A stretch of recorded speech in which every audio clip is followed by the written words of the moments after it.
President Clinton, in his opening, made the most important statement: no one is above the law.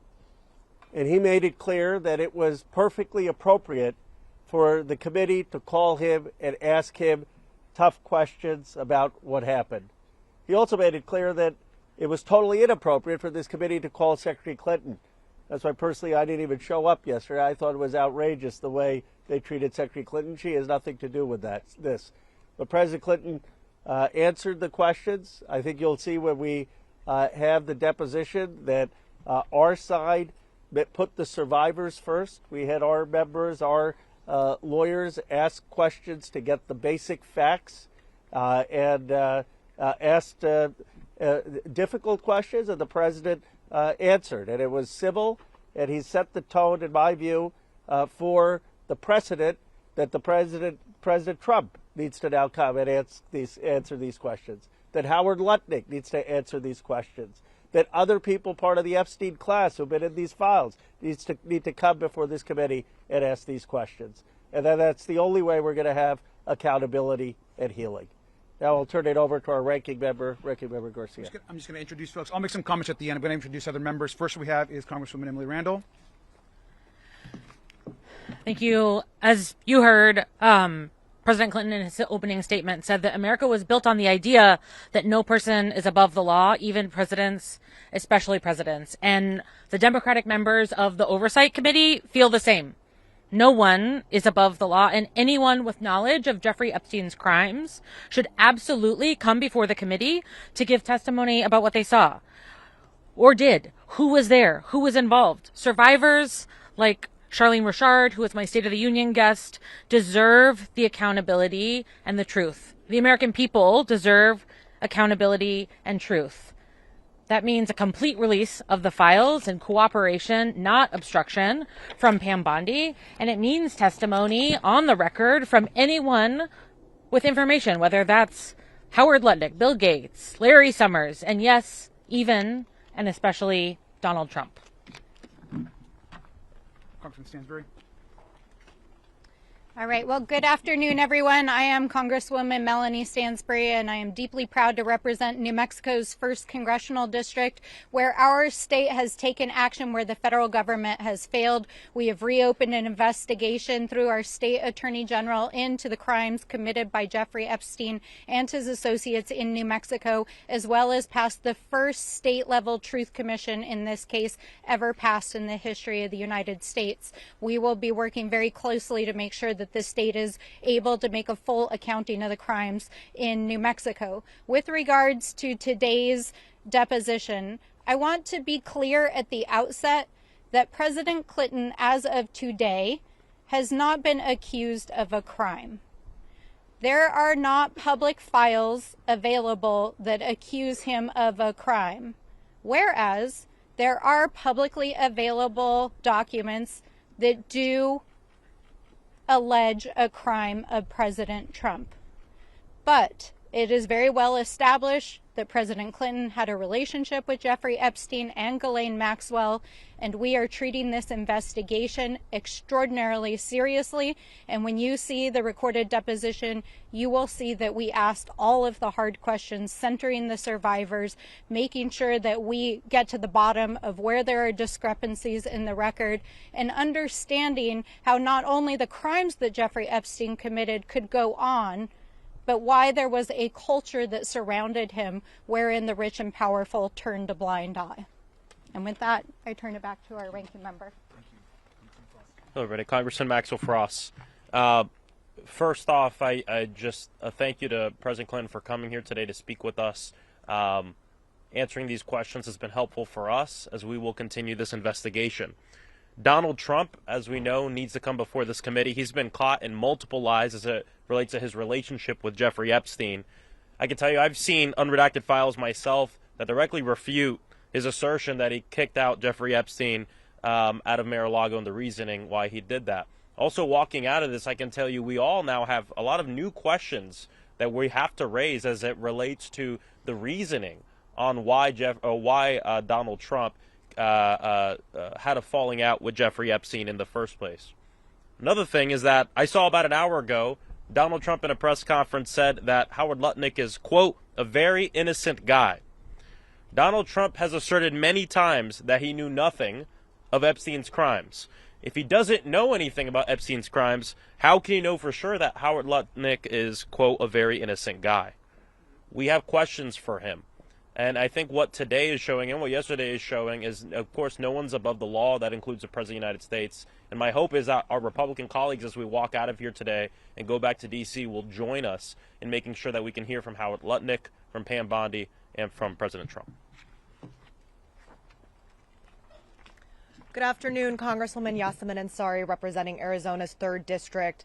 I think today was a historic day for transparency in the United States of America. The fact that we have the former President of the United States, Bill Clinton, under oath, speaking to the Oversight Committee and answering questions in a transparent manner is critical. I look forward to the Republican majority listening to our demands of having the transcripts and the videos unedited of both depositions, today's and yesterday's, released immediately, because the American public deserves to hear and see these answers for themselves. And ultimately, this demonstrates that nobody is above the law. And my top concern at this moment is the ongoing White House cover-up. It is deeply concerning that we are seeing a very coordinated machine from the President of the United States continuously repeating that he has been exonerated. He just repeated that today, to members of the Republican Party on the Oversight Committee repeating that lie as well.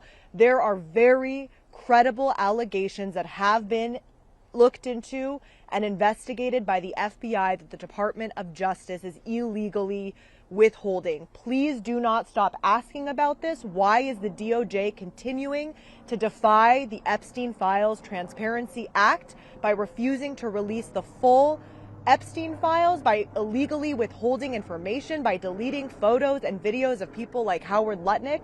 This is unacceptable. Donald Trump must be deposed immediately in front of this committee, as do many senior level officials from this administration. I'm Congressman Suhas Subramaniam from Virginia. If there was any doubt before today that oversight Democrats are treating this investigation in a nonpartisan way, it'll be put to rest when the transcripts come out. We've been asking the former president the hard questions. To his credit, he has answered every single question. He's not taken the Fifth Amendment. He's been actually quite comfortable, and he's actually given very long, deliberate answers to all these questions. And so we appreciate the former president being here today, and we would like to see the current president come before us as well and give the same kind of transparency that President Clinton has given us today. And we're going to continue to demand the release of the files and continue to demand transparency of this administration. 2 quick points. Wesley Bell, Congressman, Missouri's 1st District. First and foremost, President Clinton came here and answered tough questions. I think the victims and survivors, the American public, deserve a serious investigation, because thus far what we're seeing from Republicans is a very non-serious, as one of my colleagues referred to it, as a clown show. And having led serious investigations, I can't disagree. When we hear members from the other side coming into a deposition with conclusions, get no evidence to support those conclusions, and then announce to the world that these conclusions must be true. That is unprofessional, it's unethical, and at the end of the day, what we're trying to do is get to the bottom of what actually happened so that we can hold any offenders accountable. Democrats are doing that. The president and former First Lady have done that, and now it's time for President Trump to do the exact same thing. Under oath, not when you can just make statements randomly on X or Truth Social, but under oath, where your right hand is in the air and there are consequences if you don't tell the truth. And so we're going to continue to push for transparency. We're going to continue to push for justice, because that's what the American people and the survivors deserve. I think I'll just make a couple brief comments, and then I'll answer 1 or 2 questions, and then the deposition right now is on a break, and so we'll reconvene. There'll be some additional hours of questioning by both the Democratic side and the Republican side as the afternoon goes on. I want to just reiterate a couple things that have been made, which are important. The first is that we are thankful that President Clinton came in and answered tough questions from both the minority party and the majority party. We also think it's important to note that, and he made some of these statements in his opening statement, he made it clear once again that he does not understand, nor do we, why we spent so much time yesterday grilling Secretary Clinton when she obviously had no knowledge of Jeffrey Epstein and had never met Jeffrey Epstein. We also want to reiterate, and I want to think it's important for us to know, our call yesterday, because of transparency, it is so important that we continue to release both Secretary Clinton's deposition and President Clinton's deposition. Both of the Clintons are committed to these records getting out as soon as possible, and Oversight Democrats agree.